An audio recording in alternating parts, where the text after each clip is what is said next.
오늘도 은혜로운 주일을 맞았습니다. 우리의 구원 되시고 우리가 예배할 하나님께 찬송함으로 나아가겠습니다. 우리 함께 주님과 같이 찬양하겠습니다.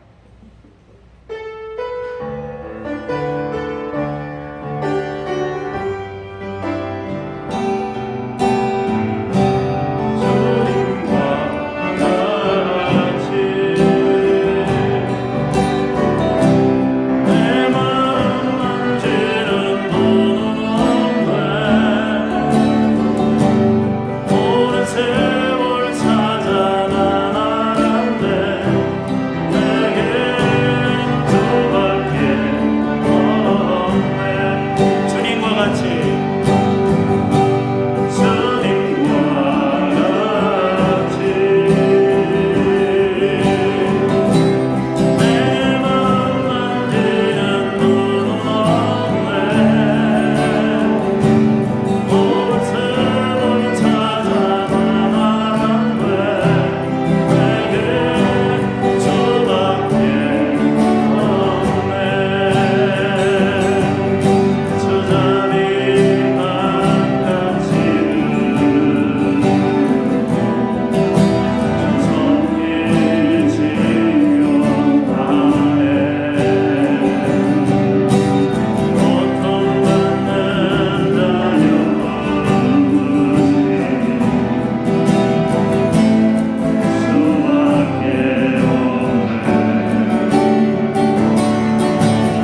다 거두지는 아니하며 나의 성실함도 패하지 아니하며 내 언약을 깨뜨리지 아니하고 내 입술에서 낸 것은 변하지 아니하리로다. 우리의 구원을 약속하시고 변함없이 성취해 가시는 하나님을 찬송하며 예배합니다. 우리의 예배를 받으시옵소서. 예수님 이름으로 기도합니다. 아멘.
너는 내 하나님 여호와의 이름을 망령되게 부르지 말라.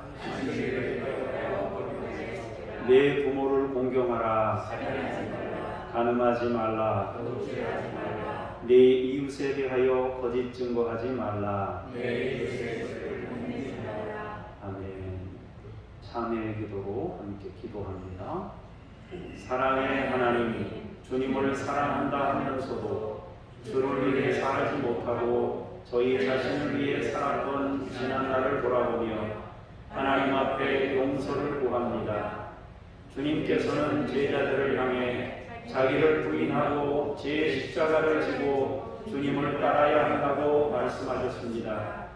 이제는 저희가 주님의 참 제자가 되어 주님만을 따르기 원합니다. 아버지 하나님, 저희의 이 마음이 한결같도록 도와주시옵소서. 예수님의 이름으로 기도합니다. 아멘. 이제 여러분과 하나님만 아시는 죄를 잠시 침묵으로 기도합니다.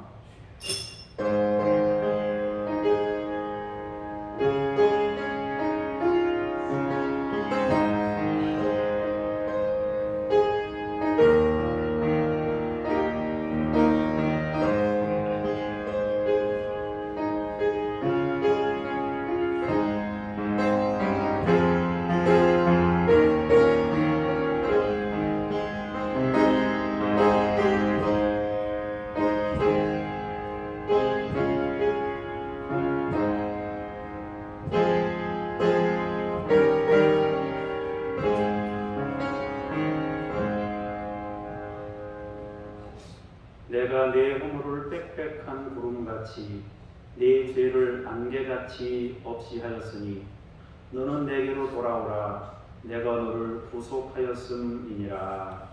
아멘. 신앙 고백합니다. 나는 전능하신 아버지 하나님 천지의 창조주를 믿습니다. 나는 그의 유일하신 아들 우리 주 예수 그리스도를 믿습니다. 그는 성령으로 잉태되어 동정녀 마리아에게서 나시고 본디오 빌라도에게 고난을 받아 십자가에 못 박혀 죽으시고 장사된 지 사흘 만에 죽은 자 가운데서 다시 살아나셨으며 하늘에 오르시어 전능하신 아버지 하나님 우편에 앉아 계시다가 거기로부터 살아있는 자와 죽은 자를 심판하러 오십니다. 나는 성령을 믿으며 거룩한 공교회와 성도의 교제와 죄를 용서받는 것과 몸의 부활과 영생을 믿습니다. 아멘. 자리에 앉으셔서 기도하겠습니다. 목마른 백성에게는 물을 주시며 굶주린 백성에게는 만나를 주시는 하나님, 예배를 통하여 하나님의 크신 사랑을 더욱 체험하도록 도와주시며 저희 마음에 소망을 심어주시고 한 사람 한 사람에게 각기 필요한 말씀을 들려주시옵소서. 저희의 귀를 열어 주의 말씀을 듣게 하시며 저희의 마음을 열어 주의 말씀 앞에 결단하게 하여 주시옵소서. 우리에게 믿음을 주시고 기도할 힘을 주셔서 가족 구원을 위해 힘써 간구하게 하옵소서. 모든 막힌 것을 허물게 하시며 주님의 이름으로 기도하며 돌파하게 하시옵소서. 뱀같이 지혜롭고 비둘기같이 순결하며 낙심하지 않는 열정을 부어 주시옵소서. 우리의 가슴에 뜨겁게 임재하실 주님 예수 그리스도의 이름으로 기도합니다. 아멘.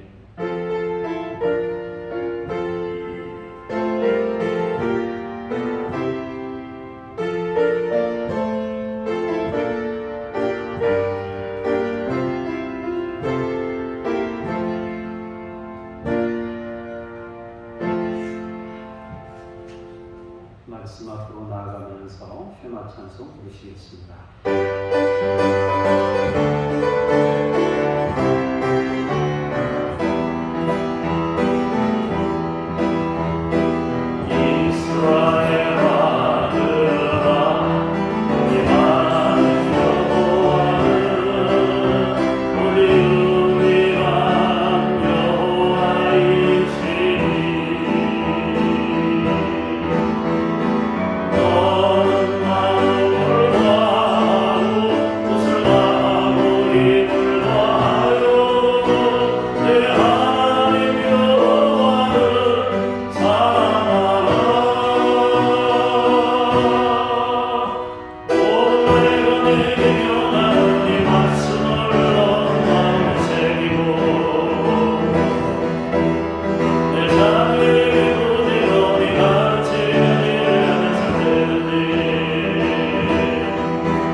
하나님의 말씀을 받습니다. 김미란 권사님께서 나오셔서 요한복음 6장 1절에서 7절을 먼저 봉독하시겠습니다. 후에 예수께서 디베라에 갈 이리 바다 건너편으로 가시며 큰 무리가 따르니 이는 병자들에게 행하시는 표적을 보았음이라. 예수께서 산에 오르사 제자들과 함께 거기에 앉으시니 마침 유대인의 명절인 유월절이 가까운지라. 예수께서 눈을 들어 큰 무리가 자기에게 오르는 것을 보시고 빌립에게 이르시되 우리가 어디서 떡을 사서 이 사람들을 먹이겠느냐 하시니 이렇게 말씀하신 친히 어떻게 하실지를 아시고 빌립은 시험하고자 하시니라. 빌립이 대답하되 각 사람들을 조금씩 받게 할지라도 200데나니온의 떡이 부족하니이다 하다. 주님께 감사합니다. 이어서 8절에서 13절까지의 말씀을 김호연 집사님께서 나오셔서 봉독하시겠습니다. 제자 중 하나 곧 시몬 베드로의 형제 안드레가 예수께 여짜오되 여기 한 아이가 있어 보리떡 5개와 물고기 2마리를 가지고 있나이다. 그러나 그것이 이방하는 사람에게 얼마나 되겠사옵나이까. 예수께서 이르시되 이 사람들로 함께 하라 하시니 그곳에 잔디가 많은지라 사람들이 앉으니 수가 5,000명쯤 되더라. 예수께서 떡을 가져 축사하신 후에 앉아있는 자들에게 나눠주시고 물고기도 그렇게 그들의 원대로 주시니라. 그들이 배부른 후에 예수께서 제자들에게 이르시되 남은 조각을 거두고 버리는 것이 없게 하라 하시므로 이에 거두니 보리떡 5개로 먹고 남은 조각이 12바구니에 찼더라. 아멘. 주님께 감사합니다. 14절, 15절 말씀입니다. 그 사람들이 예수께서 행하신 이 표적을 보고 말하되 이는 참으로 세상에 오실 그 선지자라 하더라. 그러므로 예수께서 그들이 와서 자기를 억지로 붙들어 임금으로 삼으려는 줄 아시고 다시 혼자 산으로 떠나가시니라. 아멘. 주님을 찬미합니다. 아멘. 오늘은 생명을 보여주신 예수님에 대해서 함께 말씀을 나누려고 합니다. 복된 주일에 하나님의 전에 이르신 여러분 모두에게 주님의 은혜가 차고 넘치시기를 주의 이름으로 축복합니다. 하나님이신 예수님은 우리를 구원하시려고 이 땅에 오셨습니다. 그러나 육신을 입고 오셨습니다. 주님은 성육신하셔서 생명을 나타내 보여주셨고 또한 우리에게 생명을 주셨습니다. 예수님은 자신이 하나님이신 것을 증거하셨고 사람들이 예수님을 하나님으로 믿을 때 주님이 전하시는 말씀을 의미 있게 받을 수 있습니다. 그래서 주님은 생명의 진리를 전하시며 표적을 통해 자신이 하나님이심을 적극적으로 알리셨습니다. 예수님이 하나님이신 것을 믿어야 예수님이 전하시는 말씀을 의미 있게 받을 수 있는 것입니다. 그런데 사람들은 생명을 체험하는 대신에 현상만 보는 문제를 안고 있었습니다. 수없는 사람들이 주님을 따랐지만 치유받은 사람들은 소수였습니다.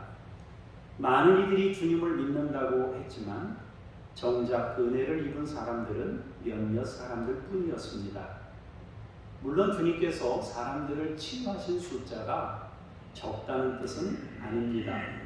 그렇지만 많은 대중에 비해서 주님이 구원이며 생명으로 체험한 사람들은 상대적으로 적었다는 뜻입니다. 그 이유는 사람들이 바라보는 것이 주님이 바라보는 것과 달랐기 때문입니다. 엘리야 시대에 많은 과부가 있었지만 하나님을 체험한 사람은 사르밧 과부였습니다. 자신의 생명이었던 한 줌 가루를 가지고 공개한 후에 그는 생명을 얻었습니다. 엘리사 시대에 많은 문둥병 환자들이 있었지만 하나님의 은혜를 체험한 사람은 아람 나라의 군대장관 나만이었습니다. 2000년 전에 예수님께서 온 유대 땅을 누볐습니다. 그러나 그분의 은혜를 체험한 사람들은 소수였습니다. 지금 우리나라에는 많은 교회들이 있고 십자가들이 밤마다 빛을 내며 하늘을 수놓고 있습니다. 우리나라는 하나님의 사랑을 체험하여 감사하며 감동으로 주님을 예배하는 사람들이 넘쳐나야 할 겁니다.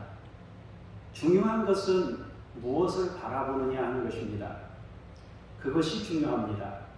우리는 주님이 보라고 가리키는 것을 봐야 합니다.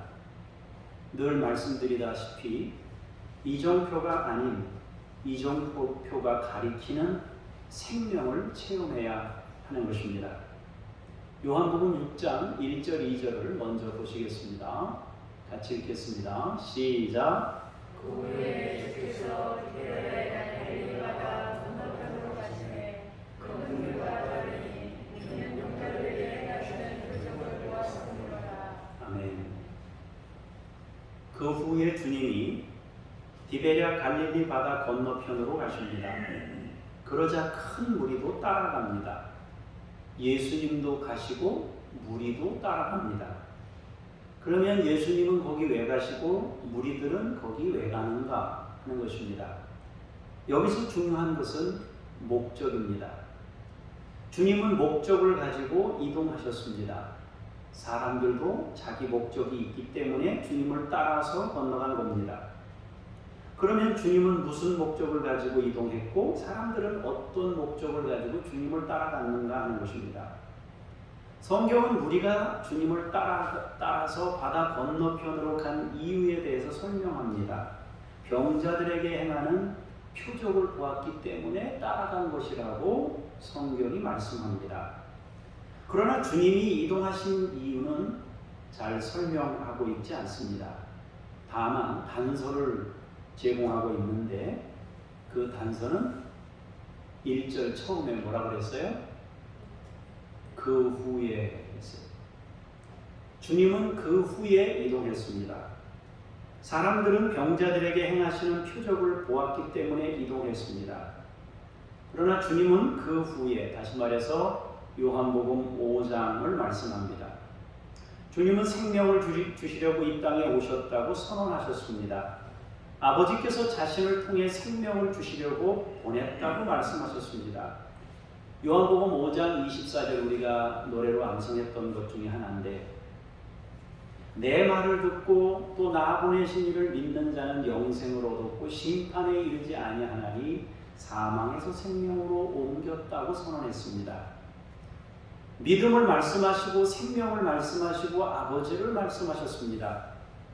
주님이 전하시는 말씀을 믿는 것이 생명을 얻는 길이다라고 증거했습니다.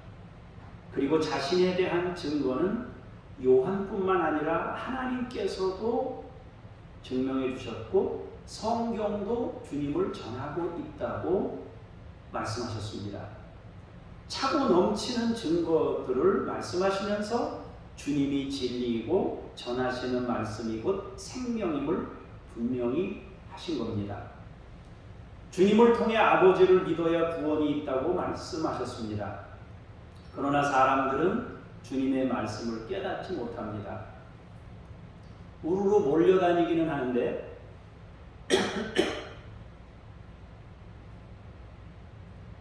정작 생명을 체험하지 못하고 있습니다. 그래서 보다 확실한 체험과 가르침으로 저들이 생명에 이르기를 원하셨습니다. 주님의 이동은 생명을 보여주시기 위함입니다. 사람들에게 생명이 뭔지를 나타내고자 건너편으로 가신 겁니다. 그러면 주님이 생명을 보여주려고 건너편으로 가셨고 사람들은 다른 목적을 가지고 이동했지만 결론은 생명을 얻는 길로 가는 것이 하나님의 뜻이란 말이에요. 주님께서 생명을 주시려고 이동하실 때 사람들도 따라갔어요. 그러나 저들의 목적은 생명이 아니었습니다. 다른 데 있었습니다. 병자들이 치유받는 것 때문에 따라갔습니다. 주님이 보여주신 표적 때문에 따른 겁니다. 주님은 자신이 전하신 말씀을 믿을 수 있는 방편으로 표적을 보여주셨습니다. 말씀하시고 표적을 나타내심으로 이 말씀이 진리이며 성취됨을 확증하기 위해서 표적을 행하신 것입니다.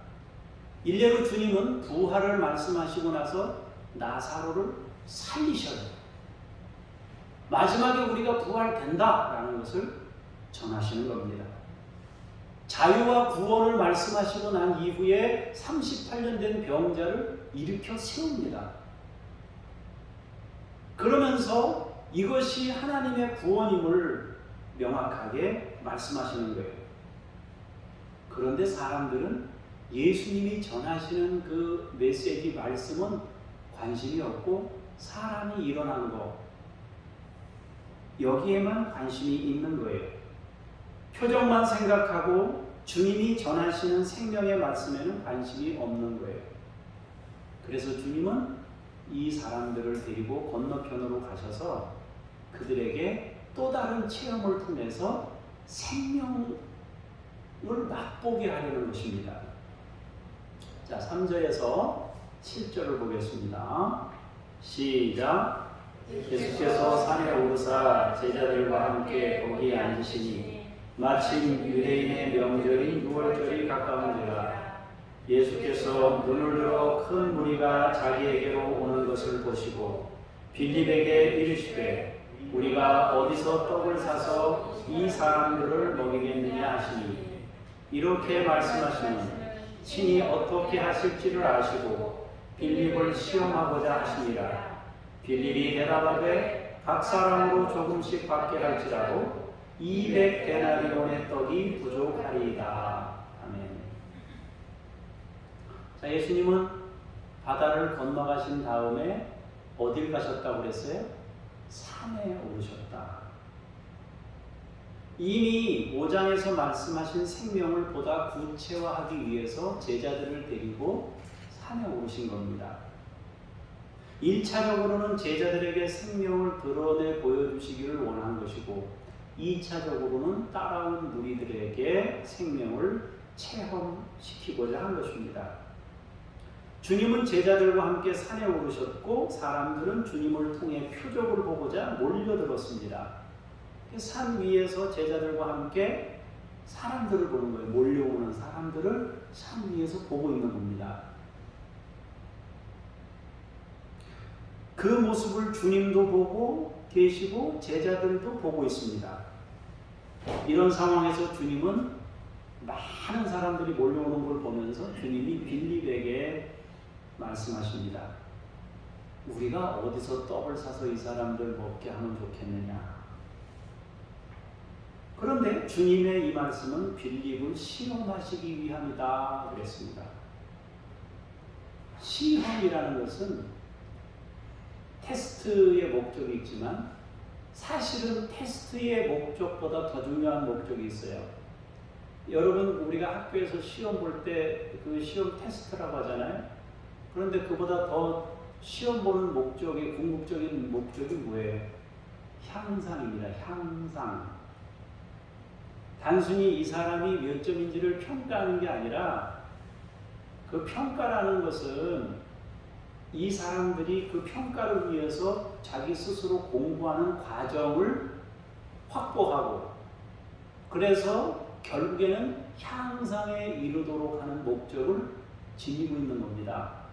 그러니까 빌립이 어떤 사람인 줄 아시고 시험하시고자 이 말씀을 하셨다는 얘기는 이 빌립이 이 과정을 통해서 뭔가를 느낄 수 있는 사람으로 세우고자 하셨다는 거죠. 그래서 단순히 이것은 빌립이 어떤 존재인지 이 사람이 얼마나 계산적인 사람인지를 성경이 드러내려고 하신 것이 아니고 그 과정을 통해서 자기가 생각했던 방식과 주님이 이루신 과정을 통해서 뭔가 깨닫게 하시려는 것이다 말입니다. 주님은 그가 어떤 대답을 하고 있을지 할지를 알고 있었습니다. 아시면서도 모르신 거예요. 그러니까 단순한 시험이 아니라 이 과정을 통해 생명을 보이고 체험시키고자 하십니다. 빌립의 대답은 주님께서 예상하신 대로 200데나리온의 떡이 필요합니다 라고 계산합니다. 그는 문제 해결을 위해서 필요한 것을 마련하고자 했습니다. 이것은 일반적인 사람이라면 누구나 보일 수 있는 반응이에요. 그냥 보편적인 사람들이라면 이렇게 대답합니다. 주님은 지금 표적을 통해 진리와 생명을 보여주려 하셔요. 표적만이 아니라 모든 과정을 통해서 생명을 가르치고자 하시는 거예요. 주님의 이 질문은 빌립이 이렇게 대답했지만 사실은 우리에게도 하나님이 만약에 질문하신다면은 우리도 계산부터 할 거예요. 그러지 않겠습니까? 우리 교회가 부지를 마련할 때도 사야 된다 그럴 때 제 머릿속에 얼마나 복잡했겠습니까? 제 머릿속에서 얼마나 계산을 많이 했겠어요. 은행 이자 몇 프로 계산해서 1년에 얼마 나올지부터 해가지고 아마 빌립보다 내가 더하면 더했지 덜하지는 않았던 것 같아요. 그게 일반적인 사람은 이런 생각을 갖는 거예요, 누구나. 그런데 주님이 그 대답하는 걸 들으시고 또 하나님이 이를 전개하시면서 이제 빌립을 깨우치고자 하시는 거죠. 자, 8절 9절을 보시겠습니다. 시작.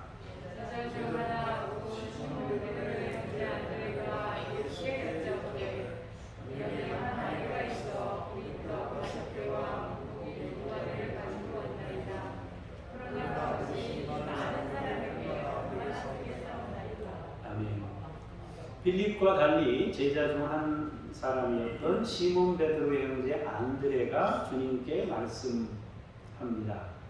여기 한 아이가 있습니다. 그는 떡 5개와 물고기 2마리를 가지고 있습니다. 물고기 2마리라고 그러니까 물고기도 천차만별이잖아요, 그죠? 방어 1마리면은 아마 뭐 쏘는 사람 먹겠죠. 여기서 말하는 물고기는 그렇게 큰 물고기가 아니에요. 애기가 먹는, 어린아이가 먹는 물고기 수준이란 말이에요. 글쎄 어느 정도 될까요? 여러분 흔히 굴비 비슷한 요만한 거고 뭐라고 해요? 뭐 예? 조기요? 조기만큼 될까? 뭐 한 큰 왕멸치쯤 될까? 뭐 이런 거예요. 이제 그런 아이가 먹는 도시락 하나, 작은 도시락 하나를 가지고 있는 거예요. 그러나 이 많은 사람들에 비하면 이건 너무 적습니다. 아무런 힘도 되지 못하는 양입니다.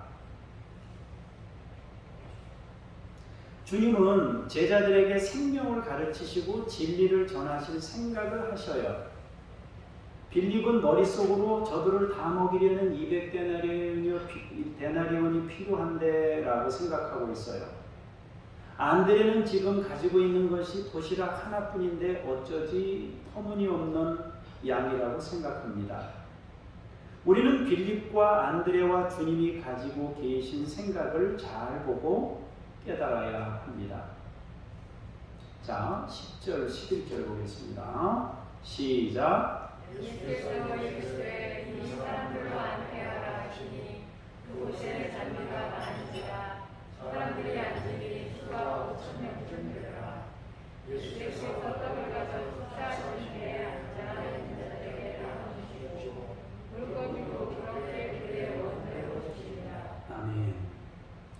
주님은 그들에게 어린아이의 도시락을 나눠주셨습니다. 주님은 사람들에게 자리에 앉게 하셨습니다. 그리고 축사하신 후에 앉아있는 자들에게 나눠 주십니다. 그렇게 그들의 원대로 주셨습니다. 주님이 말씀하시는 것은 이적이 아닙니다. 도시락 1개로 5,000명을 먹이시는 기적을 보여주시는 것이 아닙니다. 그 작은 것을 나눠 주신 것입니다. 그냥 주님의 이름으로 내 것을 주면 역사가 일어납니다. 그 역사가 합하여져서 5,000명, 10,000명을 먹일 수 있는 겁니다. 생명은 거기서 탄생합니다. 살아있는 능력은 거기서 시작됩니다. 계산만 하고 앉아있으면 아무 일도 안 일어납니다. 너무 적다고 그냥 주저하고 있으면 아무 일도 안 일어납니다. 그러나 아무리 작은 것이라도 나누면 생명이 싹틉니다. 누군가를 살리고 누군가를 일으킵니다. 감동을 주고 능력이 나타납니다. 주님은 지금 그것을 보여주고 있습니다. 사람을 사랑하면서 믿음이 자라고 사랑받으면서 주님의 마음을 소유하게 됩니다.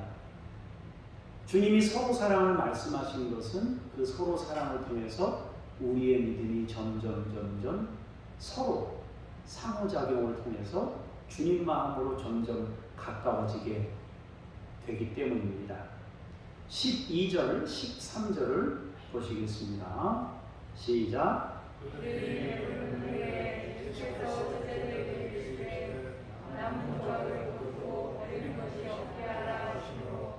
이에 거두니 보리떡 5개로 먹고 남은 조각이 12바구니에 찼더라.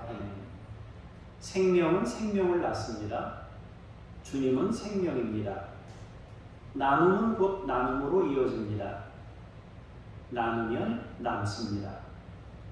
나누는 것이 남는 일입니다. 주님은 12바구니가 남게 하셨습니다. 그리고 제자들이 그것을 볼 수 있게 하셨습니다. 우리는 늘어난 기적을 생각할 것이 아니라 생명의 원리를 볼 수 있어야 합니다. 단 한 사람에게라도 생명을 나누면 거기에서 생명이 일어납니다. 우리가 세계를 변화시키는 일은 감히 엄두도 낼 수 없는 일처럼 보입니다. 그러나 우리 교회가 어떤 한 사람에게 주님의 사랑을 나누는 일은 할 수 있습니다. 그런데 그것이 결국은 세계를 변화시키는 것입니다. 생명은 흐릅니다. 생명은 생명을 낳습니다. 이것이 우리가 한 사람에게 사랑을 쏟아야 하는 이유이기도 합니다. 아무리 작은 씨앗도 생명력이 있으면 열매를 맺게 돼 있습니다. 장호라는 동네 땅에다가 심어도 열매가 나고, 서울에 있는 조그만 밭에다가 심어도 뭐가 납니다. 서울이든 시골이든 경상도든 강원도든 상관없이 생명이 있으면, 떨어지면 열매를 맺는 겁니다. 여러분이 하나님의 생명을 소유하고 있다면 열매를 맺게 되어 있는 겁니다. 14절 15절을 보겠습니다. 시작. 사람들이 주께서 행하시니 표적을 보고 말하되 이는 참으로 세상에 오실 그 선지자라 하더라. 그러므로 예수께서 그들이 와서 자기를 어깨로 끌어 임금을 하시고 다시 혼자 산으로 떠나가시니라. 아멘. 사람들은 예수님께서 행하시는 표적을 보았습니다. 그리고 선지자라고 말합니다. 참 선지자라고 고백합니다. 그리고는 주님을 억지로 붙들어 자기들의 임금을 삼으려고 했습니다. 그러나 주님은 다시 혼자 산으로 떠나가십니다. 주님은 왕입니다. 주님은 자신을 왕이라고 선언했습니다. 그런데 사람들이 정작 임금 삼으려고 하자 그들을 떠나 혼자 산으로 가셨습니다. 본인이 하나님이고 왕이라고 하시면 사람들이 왕으로 옹립하려고 하면 얼른 받아야 되는데 주님은 그렇지 않았단 말이에요. 주님이 그들을 떠나신 이유는 그들이 생각하는 것과 주님이 생각하는 것이 달랐기 때문입니다. 그들이 옹립하려고 하는 왕과 주님이 생각하는 왕이 달랐기 때문에 떠난 것입니다. 이 과정을 통해 생명을 보는 대신 떡 먹고 배불렀기 때문입니다. 또 임금 삼으려는 이유는 마음껏 떡을 먹고 싶어서였습니다. 주님은 자신을 생명의 떡이라고 하셨습니다. 나의 살을 먹고 나의 피를 마시는 자가 생명을 얻는다고 하셨습니다. 주님이 그랬잖아요. 내 살을 먹고 내 피를 먹어야 산다. 그래놓고 사람들이 떡 먹으려고 찾아오는 사람들을 왜 떠납니까? 자기 거 다 준다 그랬으면 줘야지. 계속 따라오게 하면서. 그런데 주님 그렇게 안 하셨어요. 자신이 생명의 떡이라고 하면서 떡을 먹으려고 오는 사람들을 피해 가셨어요. 왕이라고 하시면서 사람들이 따라오는 것을 피해 사망하셨어요. 주님께서 말씀하신 떡은 생명을 의미합니다. 주님은 십자가에서 자신을 내어주시면서 생명을 가르쳐 주셨습니다. 주님이 자신의 살과 피를 내어줬다는 의미는 주님이 십자가 위에서 전하신 메시지, 다시 말해서 생명이 뭔지를 보고 생명을 얻는 사람들이기를 원하셨기 때문에 그렇게 하신 겁니다. 주님은 제자들이 그 생명을 깨닫기를 원하셨어요. 우리가 기억해야 하는 것이 있습니다. 그것은 일어난 표적보다 그 표적을 입게 한 작은 헌신입니다.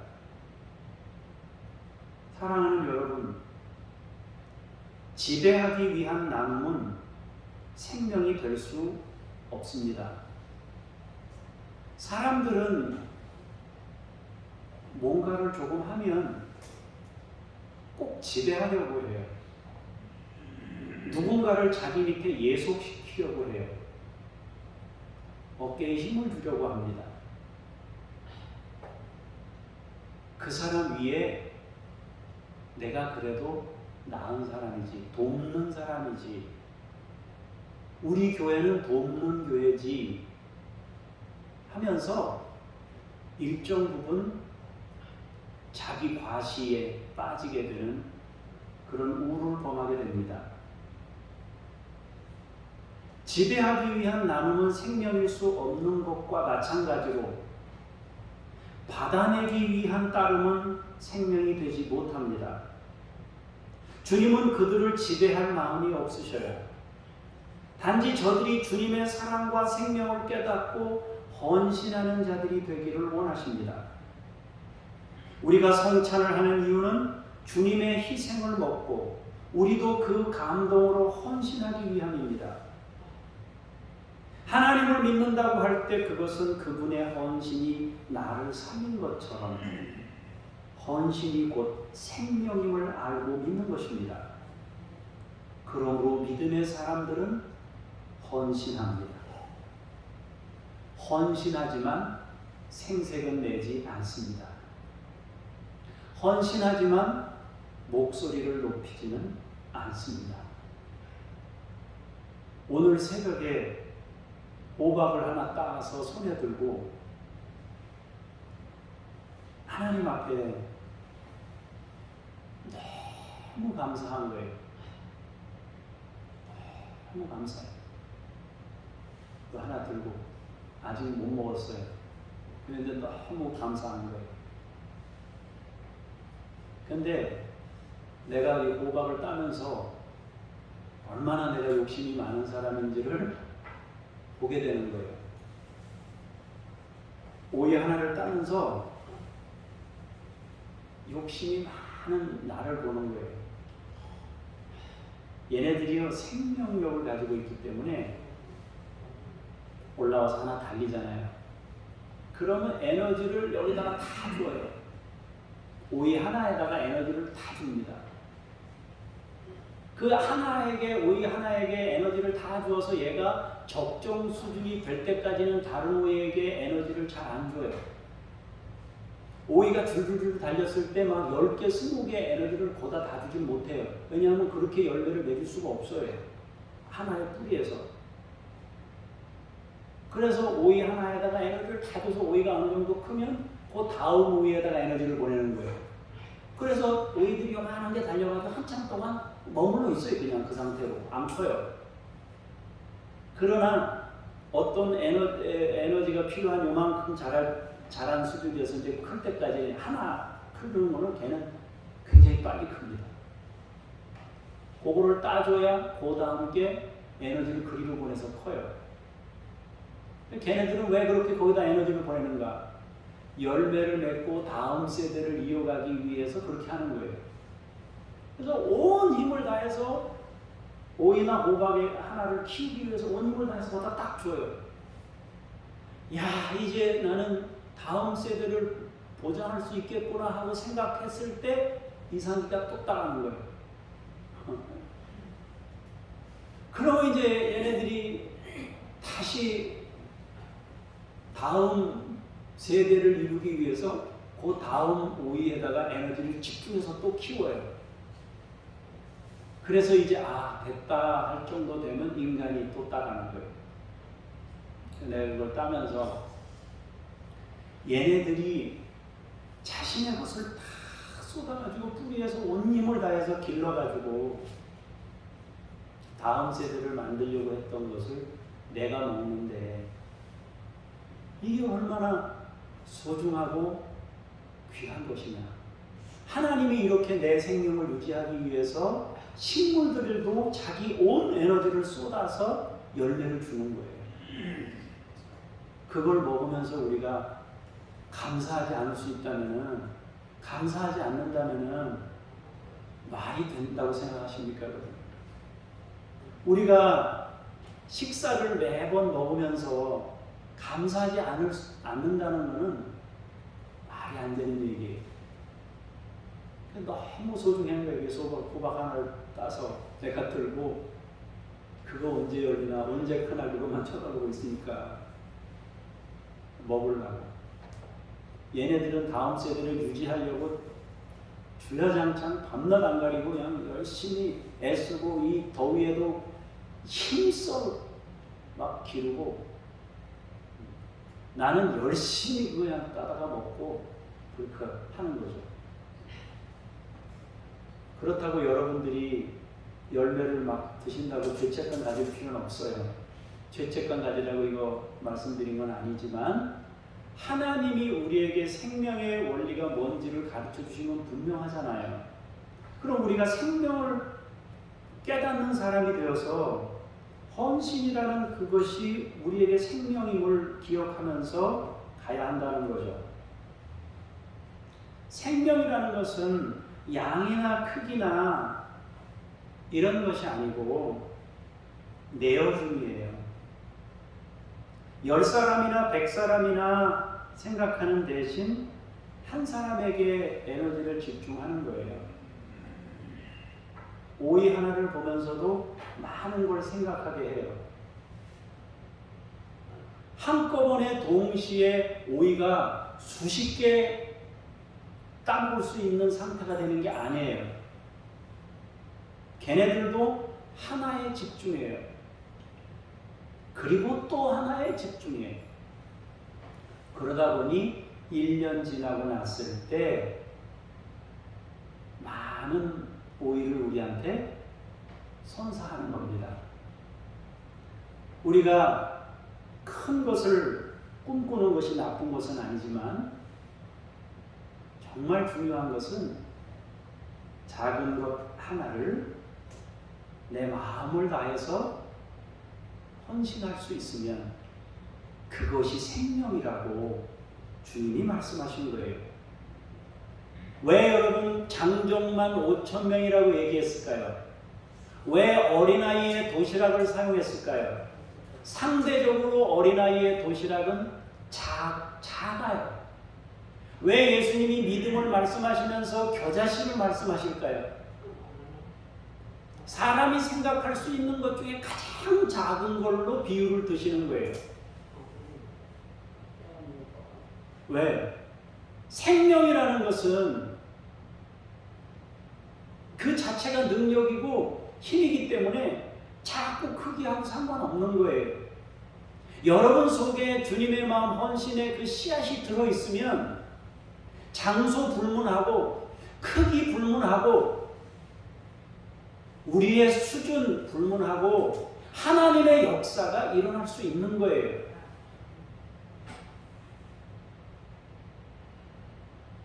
주님께서 이적이나 보이셔서 인기나 누리고 사람들을 지배하기 위함이 전혀 아닙니다.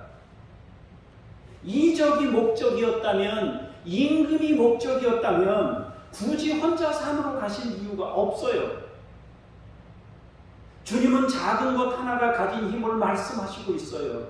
그 안에 사랑을 담으면 새 역사를 만듭니다. 사람들은 너무나 자주 양으로 승부를 보려고 해요. 숫자나 가시적으로 드러나는 화려함으로 승부를 보려고 해요. 그건 속는 거예요. 다 사람들이 그쪽으로 전부 쏠려가요. 교회들도 그렇고 사람 개인도 그렇고 다 그래요. 그래서 동기부여를 위해서 업적을 이렇게 나타내는 것은 때로 필요해요. 그러나 그 업적이 과시가 될 공사는 인간 안에 늘 내재되어 있다는 것을 잊지 말아야 한단 말이에요. 크기를 따라가고 화려함을 따라가고 양을 따라가고 업적을 따라가면 결국 자기 과시를 불러옵니다. 자기 과시, 자기 자랑은 주변 사람들에게 상대적 박탈감을 안겨요. 예수님의 사랑을 체험시키는 것이 아니라 사람을 망가뜨릴 수 있습니다. 주님은 능력이나 과시하려고 이적을 행하신 것이 아니에요. 양이나 화려함에 빠지면 지배와 피지배를 부릅니다. 그것은 생명이 아닙니다. 지난번에 교회가 나눈 사랑을 전하면서 목사님들께 기도를 받았습니다. 정중하게 부탁을 드렸어요. 받아주시면 감사하겠습니다. 우리를 위해서, 우리 교회를 위해서 기도해 주시면 좋겠습니다. 그분들은 대부분 무슨 생각을 가지고 있어요? 뭐 물질 조금 주면 고맙습니다. 기도해 주세요. 막 이렇게 나오잖아요.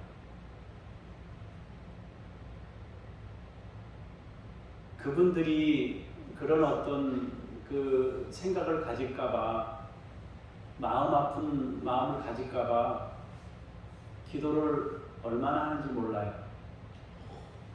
바로 전달을 못하고 2주 동안 기도했습니다. 하나님, 우리의 자랑이 되지 않게 하시고 그분들이 이것 때문에 상대적인 박탈감이나 이런 것 갖지 않게 하시고 주님의 마음을 얻을 수 있게 해달라고, 내가 행여 높아진 마음을 갖지 않도록 해달라고 기도했습니다. 그리고 식사 나누면서 기도해 주십시오. 기도해 주시면 감사하겠습니다. 했더니 그분들이 기도해 주셨어요.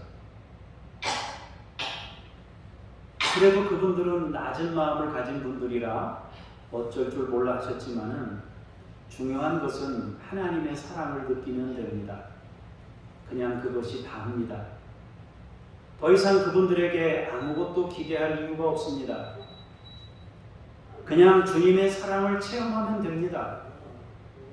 생명을 느끼면 됩니다. 받은 사랑을 통해 생명의 싹이 나고 믿음이 생기면 그들은 더 많은 사랑을 누군가에게 주는 위대한 주님의 사람들이 될 수 있습니다. 주님은 사람들에게 생명을 보여주신 겁니다. 이제 성경 구절을 보고 말씀을 내주면 좋겠습니다.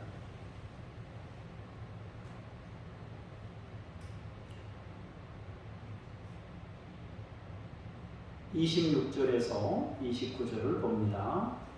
예수께서 대답하여 이르시되 내가 진실로 진실로 너희에게 이르노니 너희가 나를 찾는 것은 표적을 본 까닭이 아니요 떡을 먹고 배부른 까닭이로다.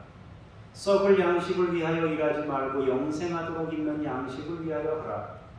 이 양식은 인자가 너희에게 주리니 인자는 아버지 하나님께서 인치신 자니라. 그들이 묻되 우리가 어떻게 하여야 하나님의 일을 하오리이까? 예수께서 대답하여 이르시되 하나님께서 보내신 예수를 믿는 것이 하나님의 일이니라. 예수님을 믿는 것이 하나님의 일입니다. 그럼 예수님을 믿는다는 건 뭐예요? 예수님을 만난다는 건 뭐예요? 여러분도 예수님 만나셨습니까? 2000년 전에 예수님 만난 사람들 굉장히 많아요. 근데 그 사람들이 다 예수님을 만난 사람들인가요? 아닙니다. 육체를 가지고 계셨던 성육신 하셨던 예수님을 육신의 눈으로 봤다고 해서 주님을 만난 사람들이 아니에요. 주님이 말씀하신 그 생명을 접촉하고 체험한 사람이 주님을 만난 사람입니다. 예수님을 믿는 것이 하나님의 일이다. 예수님을 믿는 건 뭔가요?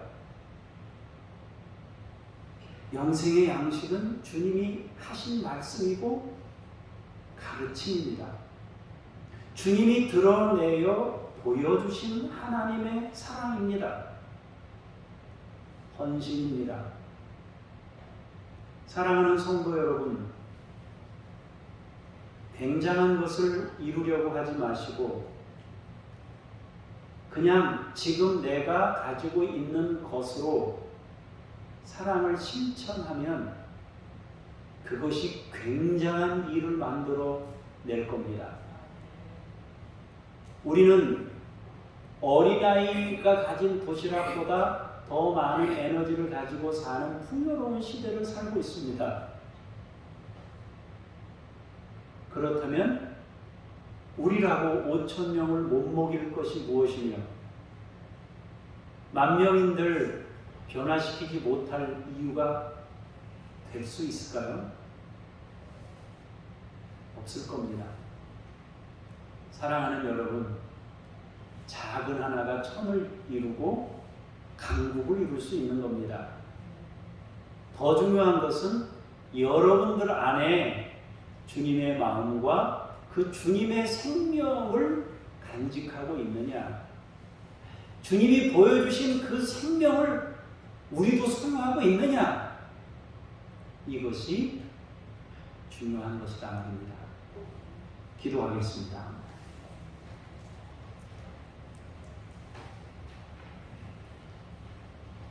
많은 사람들이 주님을 따르고 눈으로 주님을 만났습니다.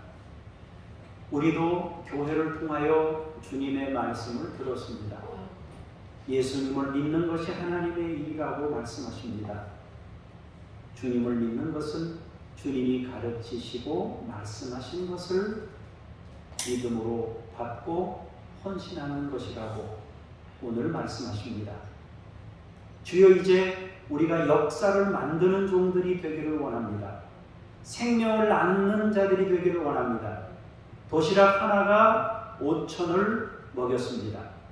이제 우리가 가진 작은 것 하나의 실천을 통하여 주의 영광을 나타내기를 원합니다. 그 작은 출발이 대역사를 이루는 아버지의 제자들처럼 역사를 이루는 일이 될 줄 믿습니다. 주여, 우리의 이 말씀 들음을 통한 작은 결단이 우리의 삶에서 큰 변화를 이루게 하옵소서. 예수님 이름으로 기도합니다. 아멘.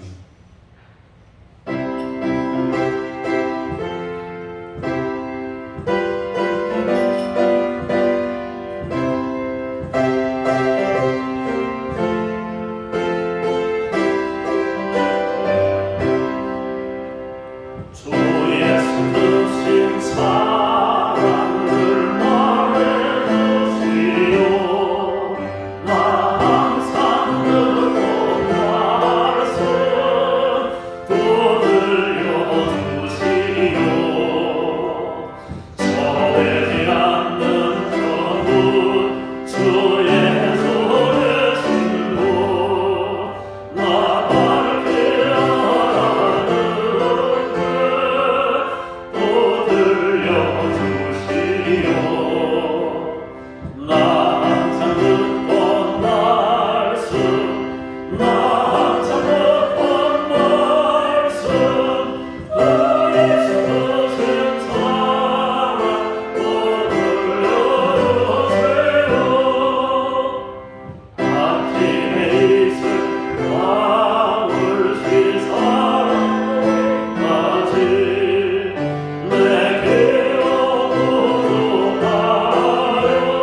이 더운 여름철 흘린 땀과 수고 그것 중에 일부를 구별하여 하나님께 올려드렸습니다.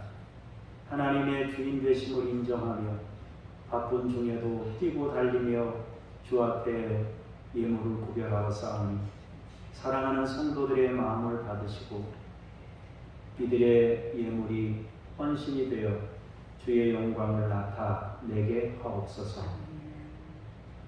감사드리며 예수님 이름으로 기도합니다. 아멘. 하늘에 계신 우리 아버지, 아버지의 이름을 거룩하게 하시며 아버지의 나라가 오게 하시며 아버지의 뜻이 하늘에서와 같이 땅에서도 이루어지게 하소서.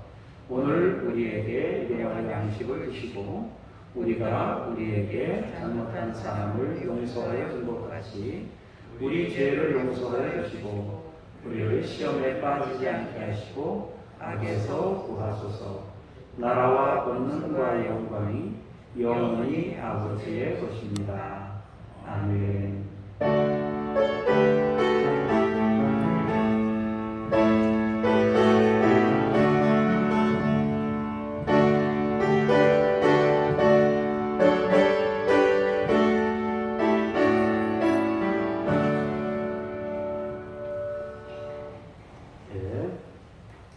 주보 가운데는 중보기도 내용 봅니다. 증가하는 1인 가구 문제가 해결되도록 독거노인, 별거, 이혼, 청년, 독신 등 라트비아라는 나라 영적인 문제에 관심을 갖고 복음에서 참 소망을 찾도록 위해서 기도할 수 있기를 바랍니다. 마약, 알코올 중독, 성매매, 낙태, 자살과 같은 일들이 일어나고 있습니다. 모든 성도님들의 신앙과 건강을 위해 함께 기도합니다. 다음 주는 우리 교회 51번째 생일이 되는 날입니다. 다음 주일이. 이 교회로, 그러니까 지금 여기 서 있는 교회로 우리가 이 땅을 사서 이전한 날짜가 3월 26일이고 노회에 정식으로 교회 이렇게 세워진 날짜가 8월 1일로 노회에 공식적으로 되어 있습니다. 그래서 8월 1일 날 우리가 창립한 날로 정하는 것이 맞겠다 싶어서 이쪽으로 이전한 날짜가 3월 26일, 교회가 세워진 날이 8월 1일입니다. 그래서 다음 주에 사실은 행사를 좀 제대로 해야 되는데 코로나 때문에 좀 그러니까 행사를 제대로 하기 좀 어렵지만 그래도 우리 성도님들한테 뭐 떡이라도 좀 나눠드리는 것이 맞겠다 싶은 생각이 들고요. 그건 이제 나중에 또 조금 우리 권사님들하고 의논해서 같이 나누도록 하죠. 여러분 주보에 보면 암송한 것이 암송 구절이 있는데 이 암송 구절을 여러분들이 암송할 수 있도록 낮 예배 때 다음 주에 한번 제가 여러분들에게 노래를 좀 가르쳐 드리도록 하겠습니다. 얼마 전에 만들었는데 오후 예배 때 제가 여러분들에게 가르쳐 드리고 또 다음 주에는 이렇게 광고 시간에 한 번, 두 번 정도 부른 다음에 가실 수 있도록 하는 것도 좋겠다 싶습니다. 그렇게 이해할 수 있길 바라고 요거는 이제 PPT로 좀 다음 주에는 광고 시간에 이렇게 좀 같이 준비해 주시면 아마 도움이 되겠다 싶습니다. 오후 예배 때는 이걸 한번 여러분들이 같이 불러보는 시간을 갖도록 하겠습니다. 더운철 여러분 건강 조심하시고 한 주도 잘 지내시다가 다음에 뵙겠습니다. 자, 잠깐 제가 기도하겠습니다. 하나님, 증가하는 1인 가구 문제가 해결되게 하옵소서. 혼자 사는 노인들, 별거해서 혼자 된 사람, 이혼, 가정, 청년 가정, 또 독신 가정이 있습니다. 하나님이여, 1인 가구가 관계 속에서 오는 외로움과 같은 문제들을 해결받게 하시고 하나님 근본적인 문제로 이 문제가 처리되도록 주께서 도와주시옵소서. 하나님 아버지, 라트비아를 축복합니다. 영적인 문제에 관심을 갖고 복음에서 참 소망을 갖도록 역사하시고 비정상적인 상황들을 버릴 수 있도록 인도하여 주시옵소서. 우리 성도님들의 신앙과 건강을 지켜주시옵소서. 날씨가 덥습니다. 손님들이 왕래합니다. 하나님, 몸으로도 스트레스, 마음과 관계 속에서 오는 스트레스가 있습니다. 우리 교우들의 마음을 지켜주시옵소서. 다음 주는 장로교회 51번째 생일입니다. 하나님, 여러 가지 일들을 행할 수 없지만 교우들과 함께 주의 사랑을 함께 나눌 수 있도록 인도해 주시옵소서. 하나님, 이성희와 북한 어린이들 포스터 밴데이지 이 아이들을 믿음으로 주께서 세우시고 양육하소서. 김유엘 이웃 아저씨, 성현숙, 이동식 선교사님, 천애슈리 선교사님에게 함께 하시고 은혜와 복으로 인도하시고 역사하여 주시옵소서. 우리가 하나님의 말씀을 암송합니다. 말씀이 우리의 생명이 되도록 노래로 배워 암송하고 있사오니 주여, 사랑하는 우리 성도들이 말씀과 함께하는 인생을 살도록 역사하여 주시옵소서. 일주일 동안도 믿음으로 승리하게 하시고 늘 감사하게 하시고 우리가 살아가는 하루하루가 얼마나 소중하고 고귀한지를 기억하며 주님을 노래하는 한 주가 되고 감사함으로 주 앞에 나오는 다음 주가 되게 하옵소서. 주 예수 그리스도 이름으로 기도합니다. 아멘. 다 같이 일어나셔서 찬송 부르시면서 성령님과 함께 여러분의 삶의 자리로 힘차게 나아가십시다.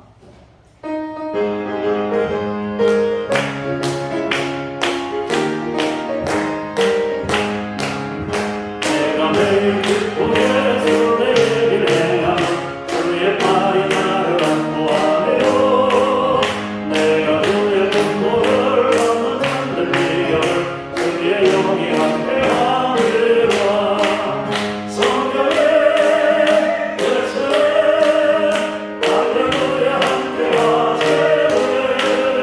좁은 길을 걸으며 밤낮 기뻐하는 것 주의 영이 함께하리라.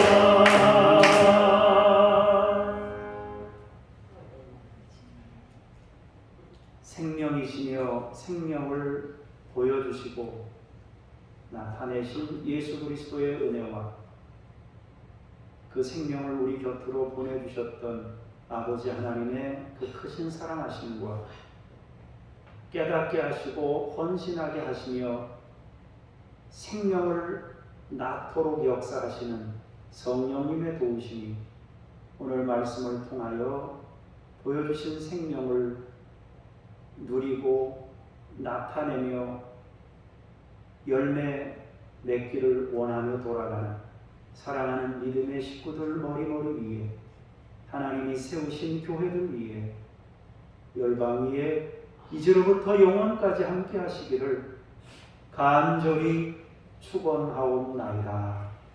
아멘.